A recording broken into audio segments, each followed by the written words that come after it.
যে ন্যূনতম যে ঐক্যমত্য যেটি হয়েছিল জুলাই আগস্টের যে অভ্যুত্থানে, সেখানে তো আপনারা সবাই একই আছেন। তারপরেও কেন বারংবার আলোচনা বা নির্বাচনের রোডম্যাপ, নির্বাচন কবে, সে বিষয়গুলো বারবার সামনে আসছে?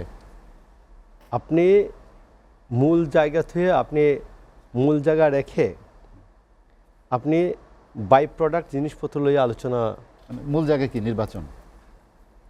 তো সেখানে আপনি রাষ্ট্র চালাতে পারছেন না।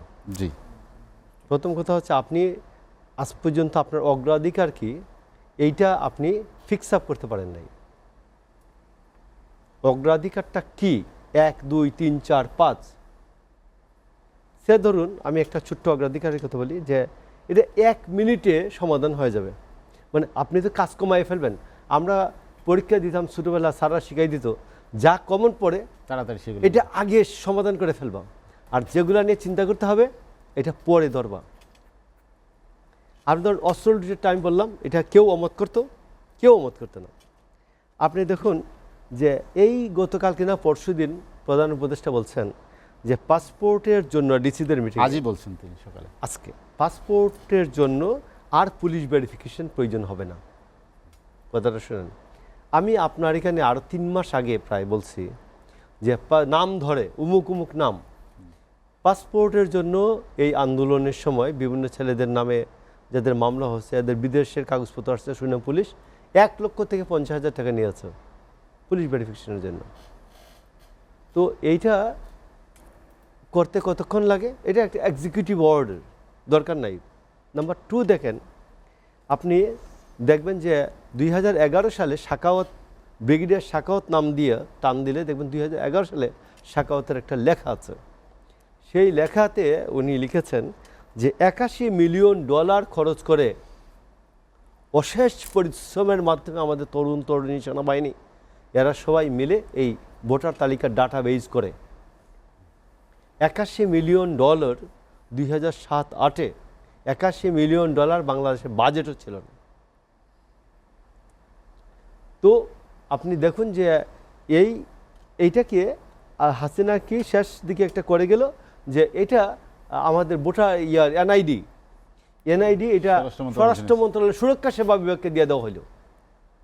যারা পাসপোর্ট করে তো দেশের কয় % মানুষ, আর এনআইডি তো করবে সবাই। তো এনআইডির জন্য কিন্তু কোনো খরচ নাই, এটা বাই প্রোডাক্ট হিসাবে, ভোটার তালিকার বাই প্রোডাক্ট হিসাবে এনআইডিটা নির্বাচন কমিশন দেয়। কিভাবে? এটা গত বছর পর্যন্ত ছিল 15 বছর পর্যন্ত, ওরা প্রথম শুরু করেছে 18 বছর দিয়ে, এরপরে 15 বছর পর্যন্ত তারা ইনফরমেশন নিয়ে রাখতেন। প্রতি বছর মার্চ মাসের 2 তারিখে যাদের বয়স 18 বছর পূর্ণ হইতো, এরা অটোমেটিক্যালি ভোটার তালিকায় এদের নাম ঢুকে যেত ডাটাবেজে।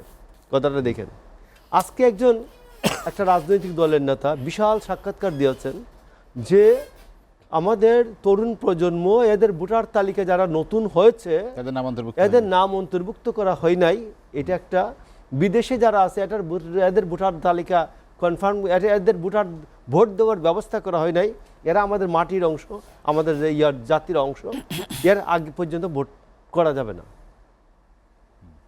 অনেক কাজ বাকি নির্বাচন কমিশন। আমি আপনাকে বলি যে আগামী 3 বছর, 4 বছর, ইভেন 5 বছর ওয়ার্ক করলেও আসিফ নজরুল, সে এই দিন রাশেদ গেছিল, এই আসিফ নজরুল এখানে আমরা একদিন দেখা করতে গেছিলাম বিদেশের বেশ কিছু লোকজন সহ, যে আমরা বসলাম, বেশ এক্সপার্টকে উনি ডাকাইলেন যে কিভাবে প্রবাসীরা ভোট দিতে পারে।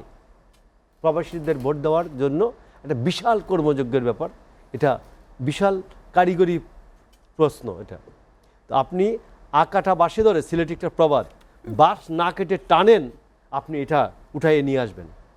আপনি ডাটাবেজ আমার কমপ্লিট করা আছে, যে ডাটাবেজ আপনি বলেন নতুন ভোটার তালিকা কেন, আমার 15 বছর পর্যন্ত ভোটার নেওয়া আছে, ডাটাবেজ করা আছে। আমার 18 বছর যেদিনই হবে মার্চ মাসে বা অথবা যে তারিখ গভর্নমেন্ট বলবে এই তারিখ পর্যন্ত আপনি উমুক বয়স এত তারিখ বয়স পর্যন্ত আপনি ডাটাবেজে আপডেট করেন, কমপ্লিট হয়ে যাবে। তো এই নেতার একটা সাক্ষাৎকার সম্বন্ধে সাক্ষাৎকার প্রেক্ষিতে বলি যে জাতিসংঘের যে তদন্ত কমিশন গেল, গণহত্যার কমিশন, আওয়ামী লীগের গৃহপালিত অপোজিশন জাতীয় পার্টি পর্যন্ত গত 10 বছর যে অপোজিশন ছিল তারা এই গণহত্যার ব্যাপারে সাক্ষাৎকার দিয়েছে, ইনফরমেশন দিয়েছে। তো এই জাতিসংঘ তদন্ত কমিটিকে, জামাত জাতিসংঘের তদন্ত কমিটিকে তারা কোনো ইনফরমেশন দেয় নাই, সাক্ষাৎকারও দেয় নাই। আপনি দেখছেন আজকে এটা আলোচনায় আছে। তো আজকে এবং তারা বিএনপি, অন্যান্য রাজনৈতিক দল সবাই যে জাতিসংঘ যাতে আমাদের সংবিধানে গণহত্যার একটি আর্টিকেল বা অনুচ্ছেদ যুক্ত করার সপক্ষে আছেন সবাই, কিন্তু জামাত গণহত্যার আর্টিকেল, গণহত্যার বিচারের আর্টিকেল এটা সংযুক্ত করার বিপক্ষে। কারণ উনি কি জামাত নিজে বাঁচতে চান না আওয়ামী লীগকে বাঁচাতে চান? This is the question. তো এই জন্য আমি আপনাকে বলছি যে শেখ হাসিনা, আমি আপনাকে বলি শেখ হাসিনা ফ্যাসিস্ট হয়েছেন, স্বৈরাচার হয়েছেন, খুনি হয়েছেন, বাট 14, 18 এবং 24 তিনটা জেনুইন নির্বাচন যদি আমরা নিশ্চিত করতে পারতাম তাহলে শেখ হাসিনার এই স্বৈরাচার হওয়ার, ফ্যাসিস্ট হওয়ার কোনো সুযোগ ছিল না। এই জন্য আমি আপনাকে বলছি যে আপনার একটা তারেক রহমানের একটা বক্তব্য আছে, সেটি হচ্ছে তিনি বলেছেন যে আমরা কারো প্রতি কোনো অন্যায্য আচরণ করব না, অন্যায্য কিছুই করব না, কোনো রাজনৈতিক মতাদর্শের কারণে কারো উপর আমরা নিপীড়নের বিপক্ষে। শুধুমাত্র যারা ক্রিমিনাল অফেন্ডার, অপরাধী এবং দুর্বৃত্ত, এদের বিচার হবে, এদের বিচারের জন্য একটি জাতীয় ঐক্যমত দরকার। সবাই ইউনাইটেডলি, এই হাজার হাজার মানুষ নিয়ে একটা ইউনিয়নে, একটা থানায়, আপনি বরঞ্চ বলেন যে জুলাই মাসের 16 তারিখ থেকে আগস্ট মাসের 5 তারিখ পর্যন্ত আমার বানিয়াচঙ্গে 9 জন লোক খুন হয়েছে 5 তারিখে, এবং এটা বিকালে হাসিনা দেশ থেকে চলে যাওয়ার পর, এই বিকালে 3টা, 2:30, 3টার দিকে। তো সেখানে 9 জন লোক পুলিশ গুলি করে হত্যা করছে। তো এখানে তো আমরা জানি যে ওই জায়গায় আপনি যদি গিয়ে বসেন, সমাজের লোকজনকে নিয়ে বসেন যে কারা এই গণহত্যায় উস্কানি দিয়েছে, কারা গণহত্যায় এই প্রভাব রাখছে এবং কে কে এই ঘটনার সাথে জড়িত ছিল। একেবারে 1, 2, 3 পেয়ে যাবেন। আরেকটা আমি আপনাকে বলি, গভর্নমেন্টের সাথে আমার তো যোগাযোগ নেই, আমি এই জন্য বলছি, আপনি থানা লেভেলে এবং জেলা লেভেলে নিউজ পেপার বের হয়, স্থানীয় সব পত্রিকা, এটা সরকারি দলের লোকজন 200, 500, 1000 টাকা দিয়ে নিজের নাম উঠায়। আমি অপোজিশনকে প্রতিরোধ করার সময় ছিলাম। আমি আপনাকে বলি 16 তারিখ থেকে 5 তারিখ পর্যন্ত, 6 তারিখ পর্যন্ত যে পেপার আছে, এই পেপার নিলেই তো হয় যে আপনার 90% সমাধান। যারা কারা কারা এই গণহত্যায় মদত দিছে, কারা কারা আন্দোলন দমনে তার কারা কারা ভূমিকা রাখছে, এদের নাম আপনি পেতে পারেন। এটা আজকে 6 মাস লাগে না, যে 6 মাস লাগিয়ে আজকে 1972 সুরা নাশ্য করে আপনি তালিকাই করতে পারেন না কারা এই গণহত্যায় জড়িত, কারা পুলিশকে উস্কানি দিচ্ছে, কারা পুলিশকে প্রভাব বিস্তার করছে। আপনি এটা করেন। আরেকটা আমার একটা বক্তব্য আছে, সেটা হচ্ছে যে পুলিশের মধ্যে ভীতি রেখে আপনি কোনো কাজ করতে পারবেন না। আপনি it's a matter of 45 days, 45 দিনের মধ্যে যে খুনি পুলিশ আছে এদেরকে আইডেন্টিফাই করা সম্ভব নিয়ে এদেরকে আইডেন্টিফাই করে বাকিদেরকে আপনি বলে দেন যে এই কয়জন ছাড়া বাকি সবাই আপনারা নির্ভীকভাবে কাজ করুন।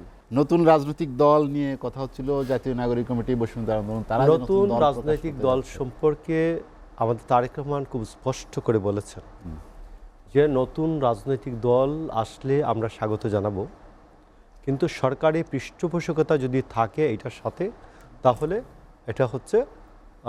এটা জনগণ হতাশ হবে।